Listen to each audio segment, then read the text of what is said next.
My name is Nagi Gianni. I'm a Swiss visual artist based in Geneva.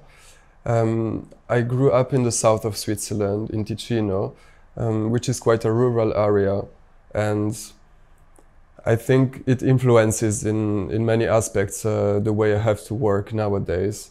I studied visual arts with a focus on performance and video. These two mediums are still very present in my practice nowadays.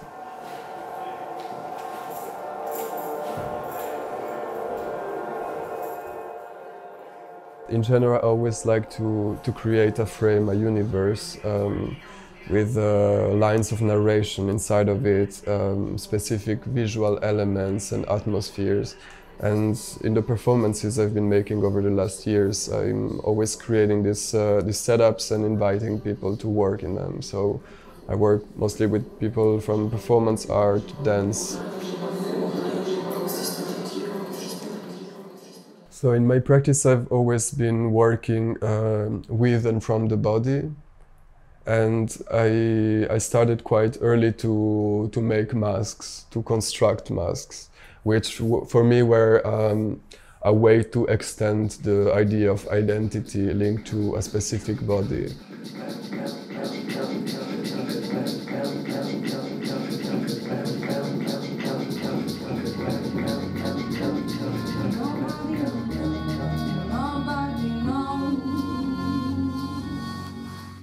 For me, this time in Ujazdowski castle and in Warsaw was a really rich and interesting ground of discoveries.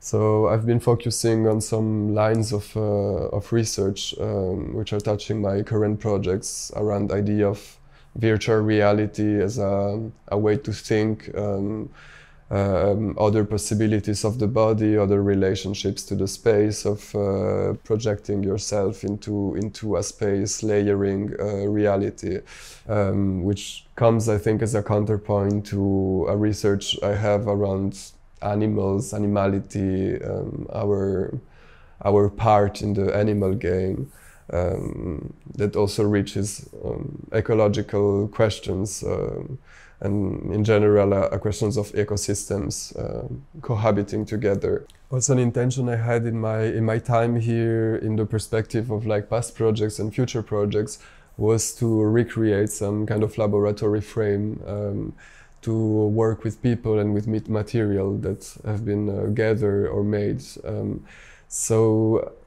I started like over the last months to have some small sessions, but I'm gonna have some more precise, like longer sessions, let's say, over the next weeks, working with performers to bring together materials in the perspective of a presentation, which is gonna happen on 9th of December. And it's an open presentation where I also wanted to share the practice and the work which has been done here to the audience.